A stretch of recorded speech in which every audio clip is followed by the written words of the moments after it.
அனைவருக்கும் வணக்கம். டிஎன்பிஎஸ்சிலேருந்து இன்றைக்கி ஒரு புதிய நோட்டிஃபிகேஷன் வந்து வெளியிட்டிருக்காங்க. குரூப் 1B மற்றும் குரூப் 1Cக்கான நோட்டிஃபிகேஷன் வந்திருக்கு. Assistant commissioner district educational officer இந்த போஸ்ட்டுக்கான நோட்டிஃபிகேஷன் கொடுத்துருக்காங்க.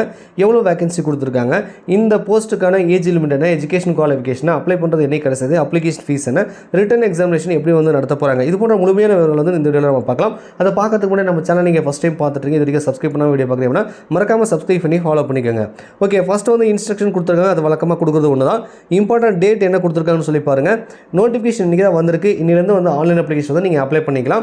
23/4/2024 அப்ளை பண்ணுறதுக்கு என்ன சார் கடைசி தேதினா 22/5/2024 வரைக்கும் நீங்கள் மிட் நைட் வரைக்கும் நீங்கள் வந்து அப்ளை பண்ணிக்கலாம். அப்ளிகேஷன் ஏதாவது நீங்கள் வந்து கரெக்ஷன் பண்ணணும் அப்படின்னா ஸோ அது வந்து 27/5/2024 29/5/2024 வரைக்கும் நமக்கு வந்து கரெக்ஷன் பண்ணுறதுக்கான டேட் வந்து கொடுத்துருக்காங்க.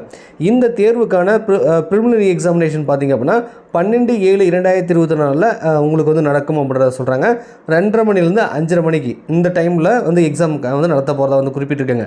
மெயின் எக்ஸாம் டேட்டை பொறுத்த வரைக்கும் பின்னாடி நாங்கள் வந்து அனௌன்ஸ் பண்ணுறோம் அப்படின்ற மாதிரி வந்து கொடுத்துருக்காங்க. ஸோ இது வந்து இம்பார்ட்டன்ட் டேட். ஸோ அடுத்து என்ன கொடுத்துருக்காங்க சொல்லி ஒன் பை ஒன்னாக நம்ம பார்க்கலாம். ஸோ அடுத்தது வேக்கன்சி கொடுத்துருக்காங்க. அசிஸ்டன்ட் கமிஷனர் பொறுத்த வரைக்கும் பார்த்தீங்கன்னா 21 வேக்கன்சி வந்திருக்கு. இது வந்து பார்த்தீங்கன்னா இன்டர் ரிலீஜியஸில் வந்து வந்திருக்கு. ரைட்டா, இது லெவல் 22 வந்து உங்களுக்கு வந்து சம்பளம் கிடைக்கும். இதே வந்து நீங்கள் டிஸ்ட்ரிக்ட் எஜுகேஷனல் ஆஃபீஸரை பொறுத்த வரைக்கும் பார்த்தீங்க அப்படின்னா உங்களுக்கு 8 வேக்கன்சி வந்து கொடுத்துருக்காங்க. இது வந்து தமிழ்நாடு ஸ்கூல் எஜுகேஷன் சர்வீஸ் போர்டிலேருந்து வந்திருக்கக்கூடிய டிஇஓ எக்ஸாமு. ஸோ இதில் 8 வேக்கன்சி இருக்குது. லெவல் 23 சேலரி கிடைக்கும். ஒட்டுமொத்தமாக பார்த்தீங்கன்னா 29 வேக்கன்சி வந்து கொடுத்துருக்காங்க. இந்த ஸ்டார் அப்படின்னு போட்டிருக்காங்களே அதுக்கு என்ன சொல்கிறாங்க அப்படின்னா ஃபார் டிஸ்ட்ரிக்ட் எஜுகேஷனல் ஆஃபீஸர் போஸ்ட்டில் ஓப்பன் மார்க்கெட்டில் வந்து 6 வேகன்சி, அதாவது ஓப்பன் கேண்டிடேட் எல்லாம் யார் வேணாலும் அப்ளை பண்ணலாம். இது வந்து 6 வேகன்சி இருக்குது. அதே மாதிரி வந்து கவர்மெண்ட் எய்டட் ஸ்கூலில் ஒர்க் பண்ணுறீங்க அப்படின்னா ஸோ இப்போ இங்கே பாருங்கள், எம்ப்ளாய்டு இன் ரெகக்னைஸ்ட் எய்டட் செகண்டரி ஸ்கூல் அல்லது ஹையர் செகண்டரி ஸ்கூல் ஒர்க் பண்ணுறீங்கன்னா அவங்களுக்கு வந்து 2 வேகன்சி வந்து கொடுத்துருக்காங்க. ரைட்டா, ஸோ மொத்தம் 8 வேகன்சி வந்து வந்திருக்கு. சரி, ஓகே. ஸோ அடுத்து வந்து பார்த்திங்கன்னா ஏஜ் லிமிட் 1/7/2024 இதான் கட் ஆஃப் டேட். இந்த தேதியின் அடிப்படையில் அசிஸ்டன்ட் கமிஷனருக்கு அப்ளை பண்ணுறவங்க மேக்ஸிமம் ஏஜ் லிமிட் வந்து மேக்ஸிமம் வந்து 34 வயசுக்கு உள்ளே இருக்கணும், கம்ப்ளீட் ஆகிருக்கக்கூடாது அப்படின்றத சொல்கிறாங்க. டிஸ்ட்ரிக்ட் எஜுகேஷனல் ஆஃபீஸரை பொறுத்த வரைக்கும் நீங்கள் வந்து ஓப்பன் கேண்டிடேட் எழுதுறீங்கன்னா உங்களுக்கு வந்து 32 வயசுக்குள்ளே இருக்கணும்னு சொல்கிறாங்க. இதே வந்து நீங்கள் கவர்மெண்ட் எய்டட் ஸ்கூல் ஒர்க் பண்ணுற டீச்சராக இருந்தீங்கன்னா நீங்கள் 42 வயசுக்குள்ளே இருக்கணும் அப்படின்றத குறிப்பிட்டிருக்காங்க. ஸோ இந்த ஏஜுக்கு மேலேருந்து அப்ளை பண்ண முடியாத சார் நீங்கள் அப்ளை பண்ணலாம். ஏஜ் ரிலாக்ஸேஷன் கொடுத்துருக்காங்க. அந்த ஏஜ் ரிலாக்ஸேஷனை யூஸ் பண்ணி உங்களால் வந்து அப்ளை பண்ணிக்க முடியும். ஸோ அது இந்த இடத்துல வந்து மென்ஷன் பண்ணியிருக்காங்க. அசிஸ்டன்ட் கமிஷனை பொறுத்த வரைக்கும் நீங்கள் ஒருவேளை பிசி முஸ்லீம், எம்பிசி, எஸ்சி எஸ்சி ஆதரவற்ற உதவிகள் இருந்தீங்க அப்படின்னா 39 வயசு வரைக்கும் வந்து கொடுத்துருக்காங்க. ஸோ 39 வயசுக்குள்ளே இருந்துச்சுன்னா நீங்கள் தாராளமாக அப்ளை பண்ணிக்கலாம். இதே டியூஓக்கு பொறுத்த வரைக்கும் பார்த்தீங்கன்னா நோ மேக்ஸிமம் ஏஜ் லிமிட் சொல்லிட்டாங்க. ஸோ ஓசி கேட்டகரிக்கு மட்டும்தான் உங்களுக்கு வந்து அந்த மேக்ஸிமம் ஏஜ் லிமிட் எது அந்த 32-42ன்றது. மற்ற கேட்டகரிக்குள்ளே இருக்கிறவங்களுக்கு வந்து டிஓ அப்ளை பண்ணுறவங்களுக்கு எந்த ஒரு மேக்ஸிமம் ஏஜ் லிமிட்டும் கிடையாது. ஸோ நீங்கள் ரிட்டையர்ட் ஏஜ் வரைக்குமே நீங்கள் வந்து அப்ளை பண்ணிக்கலாம் அப்படின்றத வந்து குறிப்பிட்டிருக்காங்க. அதாவது 60 வயசு வரைக்குமே நீங்கள் வந்து அப்ளை பண்ணிக்கலாம் அப்படின்றத குறிப்பிட்டிருக்காங்க. இது வந்து ஏஜ் ரிலாக்ஸேஷன். ஸோ அடுத்து வந்து பார்த்தீங்க அப்படின்னா உங்களுக்கு வந்து எஜுகேஷன் குவாலிஃபிகேஷன் வந்து கொடுத்துருக்காங்க. ஸோ இதுக்கெல்லாம் என்ன சார் நாங்கள் படிச்சிருக்கணும் அப்படின்னு கேட்டிங்கன்னா 23/4/2024 நோட்டிஃபிகேஷன் வந்த இந்த தேதியின் அடிப்படையில் நீங்கள் என்ன கம்ப்ளீட் பண்ணியிருக்கணும் அப்படின்னா அசிஸ்டன்ட் கமிஷனர் பொறுத்த வரைக்கும் நீங்கள் வந்து ஒரு டிகிரி எனி டிகிரி வந்து முடிச்சிருக்கலாம்.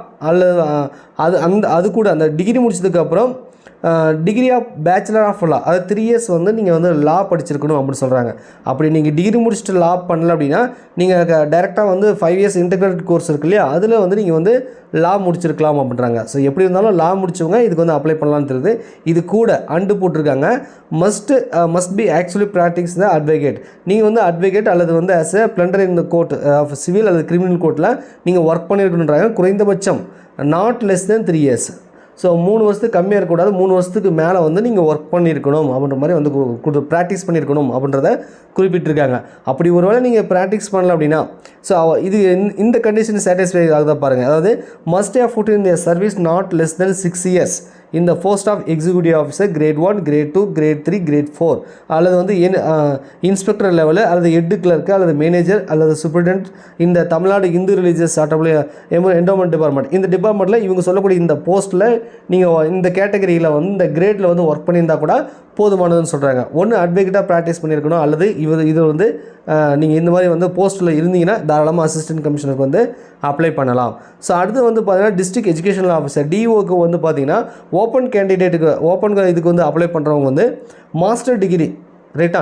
அந்த மாஸ்டர் டிகிரி என்பது வந்து பார்த்தீங்கன்னா உங்களுக்கு maths, physics, chemistry, botany, zoology, economics, geography, history, commerce, Tamil, English இதில் வந்து நீங்கள் மாஸ்டர் டிகிரி பண்ணியிருந்தீங்கன்னா தாராளமாக நீங்கள் வந்து அப்ளை பண்ணலாம். அது மட்டும் இல்லாமல் இவங்க என்ன சொல்கிறாங்கன்னா பார்ட் 1 பார்ட் 2 தான் இன்டர்மீடியட் அல்லது வந்து pre university course, higher secondary course லெவலில் நீங்கள் தமிழ் ஒன் ஆஃப் த சப்ஜெக்டாக வந்து படிச்சிருக்கணும் அப்படின்னு சொல்கிறாங்க. அது கூட என்ன இருக்கணும் அப்படின்னா கண்டிப்பாக பிஎட் வந்து இருக்கணும். பேச்சுலர் ஆஃப் டீச்சிங் அல்லது பேச்சுலர் ஆஃப் எஜுகேஷன் சொல்கிறாங்க. ஸோ பிஎட்டும் பண்ணியிருக்கணும் அப்படின்னு சொல்கிறாங்க. இது வந்து ஓப்பன் கேண்டிடேட்டுக்கு அப்ளை பண்ணுறவங்க ரைட்டா. சரி, ஸோ அடுத்தது வந்து பார்த்தீங்க அப்படின்னா எக்ஸ்பீரியன்ஸ் கேண்டிடேட், அதாவது ஏற்கனவே ஒர்க் பண்ணியிருப்பீங்க இல்லையா, உங்களுக்கு ஃபார் டீச்சர் கேண்டிடேட்டுக்கு வந்து அப்ளை பண்ணுறதா இருந்தால் இது வந்து ஓப்பன் மார்க்கெட் கேண்டிடேட். டீச்சர் கேண்டிடேட்டுக்கு வந்து எம்ப்ளாய்டு இன் ரெகனைஸ் எய்டட் செகண்டரி ஸ்கூல் அல்லது ஹையர் செகண்டரி ஸ்கூல். ஸோ வந்து கவர்மெண்ட் எய்டு அப்ரூவ்டு வாங்கியிருக்கும் இல்லையா, கவர்மெண்ட் எய்டட் ஸ்கூல்னு சொல்லுவோம் இல்லையா, அதில் வந்து நீங்கள் டீச்சராக ஒர்க் பண்ணுறீங்க அப்படின்னா உங்களுக்கு வந்து நீங்களும் வந்து மாஸ்டர் டிகிரி வந்து பண்ணியிருக்கணும் அப்படின்றாங்க. தமிழ் ஒன் ஆஃப் த சப்ஜெக்டாக வந்து படிச்சிருக்கணும்னு சொல்கிறாங்க. அதே சப்ஜெக்ட் பிரான்ச் தான், மேக்ஸ், ஃபிசிக்ஸ், கெமிஸ்ட்ரி, பாட்னி, ஜுவாலஜின்னு குறிப்பிட்டிருக்காங்க. ஸோ அது கூட நீங்கள் டீச்சராக ஒர்க் பண்ணுறீங்க அப்படின்னா எவ்வளோ இயர்ஸ் வந்து எக்ஸ்பீரியன்ஸ் இருக்கணும், அது ரொம்ப ரொம்ப important. So teaching experience for a period of not less than 12 இயர்ஸ்ன்னு சொல்லிட்டாங்க. 12 வருஷத்துக்கு கம்மியாக இருக்கக்கூடாது. அப்போ 12 வருஷத்துக்கு மேலே உங்களுக்கு டீச்சிங் எக்ஸ்பீரியன்ஸ் இருந்தால் நீங்கள் வந்து இந்த கேட்டகரியில் வந்து நீங்கள் வந்து அப்ளை பண்ணிக்கலாம் அப்படின்றத சொல்கிறாங்க. கண்டிப்பாக நீங்களும் வந்து பிஎட் வந்து பண்ணியிருக்கணும். அந்த டீச்சிங் எக்ஸ்பீரியன்ஸாக வந்தீங்கன்னா பிஎட் முடிச்சதுக்கப்புறம் தான் வந்து இந்த 12 இயர்ஸ் வந்து கால்குலேஷன் பண்ணணும். ஸோ சம்டைம் வந்து மாஸ்டர் டிகிரி முடிச்சுட்டு நீங்கள் ஒர்க் பண்ணியிருக்கீங்க, பிஎட் அதுக்கப்புறம் தான் பண்ணீங்க அப்படின்னா அது வந்து எக்ஸ்பீரியன்ஸில் வந்து சேர்த்துக்க மாட்டாங்க அப்படின்றத வந்து குறிப்பிட்டிருக்காங்க ரைட்டா. ஸோ இது எல்லாமே எஜுகேஷன் குவாலிஃபிகேஷன். இந்த குவாலிஃபிகேஷன் இருந்துச்சு அப்படின்னா நீங்கள் தாராளமாக அப்ளை பண்ணலாம் அப்படின்றத நீங்கள் தெரிஞ்சுக்கோங்க ரைட்டா. இதுக்கு அப்ளை பண்ணுறதுக்கு சப்போர்ட்டிங் டாக்குமெண்ட் என்னென்ன வேணும் அப்படின்றலாம் கொடுத்துருக்காங்க. இதை நீங்கள் வந்து ஒரு டைம் ஒரு கிளான்ஸ் வந்து பார்த்துக்கோங்க. ஏற்கனவே ஒர்க் பண்ணுறீங்கன்னா உங்களுக்கு வந்து எக்ஸ்பீரியன்ஸ் சர்டிஃபிகேட் அந்த மாதிரியான விஷயங்களும் வந்து ஃபார்மேட் வந்து கொடுத்துருக்காங்க. ஸோ வேறு என்ன இம்பார்ட்டன்ட்னா இதுக்கு வந்து ரிட்டன் எக்ஸாமினேஷன் பொறுத்த வரைக்கும் பார்த்தீங்கன்னா கம்ப்யூட்டர் பேஸ்டு டெஸ்ட் மெத்தட்னு சொல்கிறாங்க. ஸோ ஆன்லைன் எக்ஸாமாக கம்ப்யூட்டர் பேஸ்டு டெஸ்ட்டாக வந்து வைக்கிறதா வந்து குறிப்பிட்டிருக்காங்க. ஸோ இதில் வந்து பார்த்தீங்கன்னா ஜென்ரல் ஸ்டடீஸ் வந்து 175 கொஸ்டின் இருக்கும், மேக்ஸ் வந்து 25 கொஸ்டின் இருக்கும், டோட்டலாக 200 கொஸ்டின் வந்து இருக்கும். மேக்ஸிமம் வந்து 300 மார்க்கு 3 மணி நேரம் எக்ஸாம் நடக்கும் அப்படின்றத குறிப்பிட்டிருக்காங்க ரைட்டா. ஸோ இது வந்து preliminary examination. Main examination and இன்டர்வியூவை பொறுத்த வரைக்கும் அசிஸ்டன்ட் கமிஷனருக்கு வந்து பார்த்திங்க அப்படின்னா உங்களுக்கு வந்து பேப்பர் 1, பேப்பர் 2, பேப்பர் 3, பேப்பர் 4 வரைக்கும் இருக்குது. பேப்பர் 1ன்றது தமிழ் தகுதி தேர்வு, மற்றதெல்லாம் வந்து மெயின் பேப்பரில் உங்களுக்கு இருக்கும் ரைட்டா. ஸோ இது வந்து பார்த்திங்கன்னா கட் ஆஃப் எடுத்துப்பாங்க. தமிழ் தகுதி தேர்வுன்றது குறைந்தபட்சம் 40 மதிப்பெண்கள் எடுத்தால் போதுமானதுன்றாங்க. ஒட்டுமொத்தமாக உங்களுக்கு பார்த்தீங்கன்னா 850 மார்க் இருக்குது வித் இன்டர்வியூவோட சேர்த்துனீங்கன்னா 850 மார்க் இருக்கும். ஸோ இதே நீங்கள் வந்து டிஓ எக்ஸாம் பார்த்தீங்கன்னா கிட்டத்தட்ட அதே மாதிரி தான் இருக்கும். பேப்பர் 1, பேப்பர் 2, பேப்பர் 4 அப்படின்னு சொல்லி வந்து கொடுத்துருக்காங்க. ஸோ மெயின் ரிட்டன் எக்ஸாமினேஷனை பொறுத்த வரைக்கும் அதே மாதிரி தான் இருக்குது. இன்டர்வியூ இருக்குது, 850 மார்க் வந்து கொடுத்துருக்காங்க. இதில் தமிழ் தகுதி தேர்வுக்கு வந்து நீங்கள் 40 மார்க் 100க்கு 40 மார்க் எடுத்தால் போதும் அப்படின்றத குறிப்பிட்டிருக்காங்க. ஸோ இந்த தேர்வுக்கு வந்து நீங்கள் எலிஜிபிலிட்டி இருக்கீங்க, இவங்க சொல்லக்கூடிய இந்த ஏஜ் லிமிட் எஜுகேஷன் குவாலிஃபிகேஷன் உங்களுக்கு இருக்கும் பட்சத்தில் நீங்கள் தாராளமாக அப்ளை பண்ணலாம். ஸோ ஒன் டைம் ரெஜிஸ்ட்ரேஷன் ஏற்கனவே பண்ணியிருந்தீங்கன்னா ஒன்றும் பிரச்சனை இல்லை. புதுசாக பண்ணிங்கன்னா அதுக்கு பேமெண்ட் பண்ணி நீங்கள் ஓடிஆர் வந்து பதிவு பண்ணிக்க வேண்டியது தான். ஆன்லைன் அப்ளிகேஷன் வந்து ஃபோட்டோ என்ன சைஸ் இருக்கணும், இந்த மாதிரி நேம் போட்டுக்கணும், டேட் வந்து அதில் மென்ஷன் பண்ணியிருக்கணும் அப்படின்றத வந்து அவங்க தெளிவுபடுத்தியிருக்காங்க. அதையும் வந்து பார்த்துக்கோங்க. ஸோ ஃபீஸ் எவ்வளோ சார் இருக்கும் அப்படின்னு கேட்டிங்க அப்படின்னா பார்க்கலாம். ப்ரிலிமினரி எக்ஸாம் பொறுத்த வரைக்கும் 100 ரூபா இருக்கும், மெயின் எக்ஸாம் பொறுத்த வரைக்கும் 200 ரூபா கேட்பாங்க. இப்போதைக்கு நீங்கள் ப்ரிலிமினரி எக்ஸாமுக்கான ஃபீஸ் கட்டினா போதுமானது. ஒரு சில பேருக்கு வந்து அந்த ஃபீஸ் இது வந்து இருக்காது. இப்போ மாற்றுத்திறனாளிகளுக்கு வந்து ஃபீஸ் இருக்காது. எம்பிசி பிசி இருந்தால் ஒன் டைம் ரெஜிஸ்ட்ரேஷன் பண்ணி 2 டைம் ஃப்ரீயாக இருக்கும். அதுக்கு மேலே போச்சுன்னா உங்களுக்கு காசு வரும். எஸ்சிஎஸ்டிக்கு ஃபீஸ் வந்து இருக்காது ரைட்டா. சரி, இங்கே பாருங்கள் எக்ஸாமினேஷன் ஃபீஸ் ப்ரிலிமினரி எக்ஸாமுக்கு வந்து 100 ரூபா அப்படின்றத சொல்லியிருக்காங்க.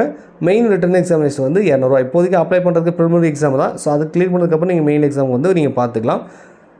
ஸோ அவ்வளோதான்ப்பா. ஆன்லைனில் வந்து நீங்கள் பேமெண்ட் பண்ணிக்கலாம். நிறைய விவரங்கள் வந்து கொடுத்துருப்பாங்க. இது 1 பை 1 நம்ம சொல்லிட்டு இருக்க வேண்டியதில்லை. நீங்கள் வந்து ஒரு டைம் வந்து இந்த பிடிஎஃப் டவுன்லோட் பண்ணி படித்து பாருங்கள்.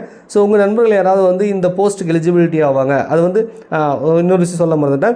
அப்ளை பண்ணும்போது நீங்கள் வந்து அசிஸ்டன்ட் கமிஷனர் பண்ணுறதா அல்லது வந்து டிஸ்ட்ரிக்ட் எஜுகேஷன் ஆஃபீஸருக்கு பண்ணுறதா அப்படின்னா நீங்கள் எந்த எஜுகேஷன் குவாலிஃபிகேஷனில் உங்களுக்கு எது விருப்பமோ அந்த போஸ்ட்டுக்கு வந்து அப்ளை பண்ணும்போது அந்த போஸ்ட்டு சூஸ் பண்ணி அப்ளை பண்ணிக்கலாம்.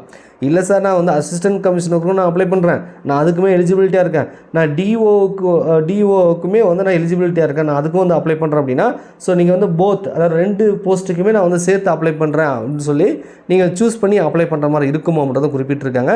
ஸோ அதனால் நோட்டிஃபிகேஷன் ஒரு டைம் வந்து படித்து பாருங்கள். மேற்கொண்டு உங்களுக்கு ஏதாவது இந்த போஸ்ட்டு சம்மந்தமான டவுட் இருந்துச்சுன்னா கமெண்ட்ஸில் கமெண்ட் பண்ணுங்கள். வீடியோ பிடிச்சா மறக்காமல் லைக் பண்ணுங்கள். நன்றி, வணக்கம்.